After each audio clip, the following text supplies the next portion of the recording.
Are you feeling like you're constantly running on empty?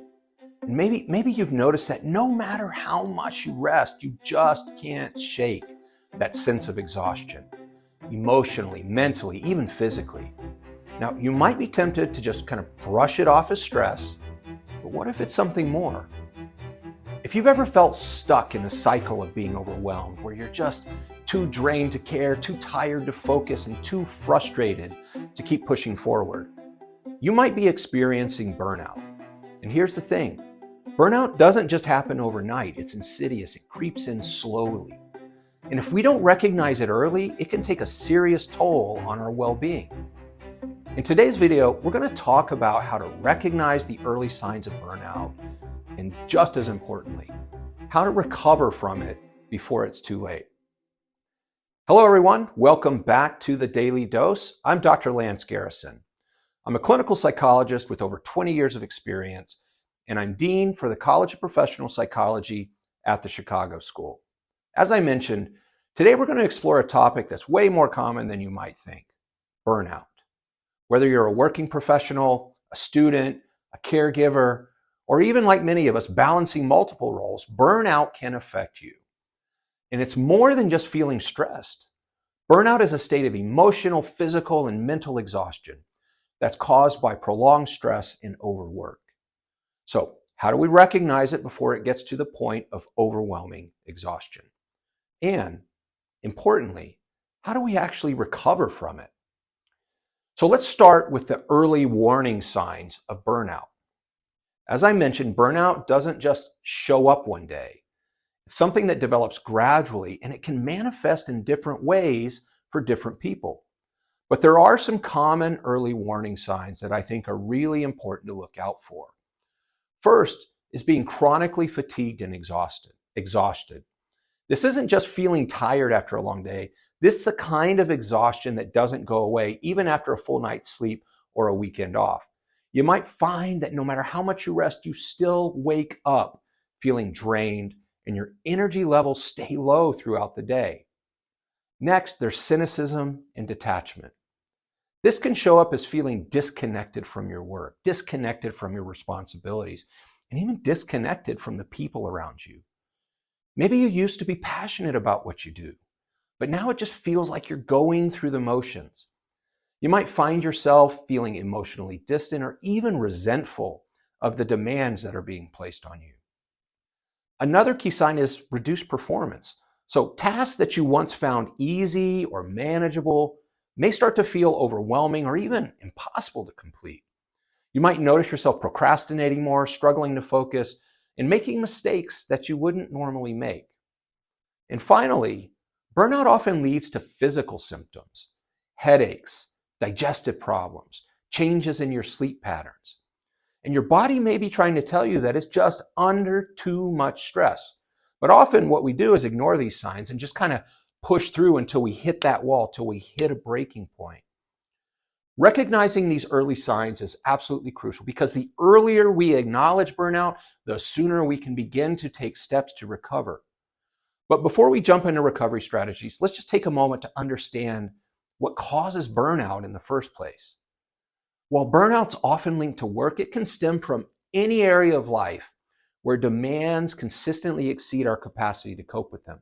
It could be your job, but it could also come from caregiving, from school, or like so many of us, again, trying to juggle multiple responsibilities at once.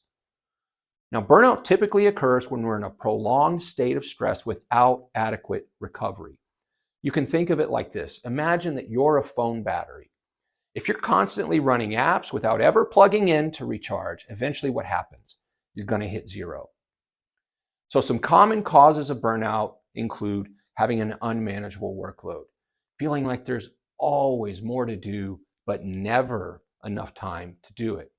Second, a lack of control, feeling like you're powerless in a situation, whether that's in your job, your home life, or your relationships. Third is unclear expectations, not knowing what's expected of you, or being pulled in multiple directions at the same time.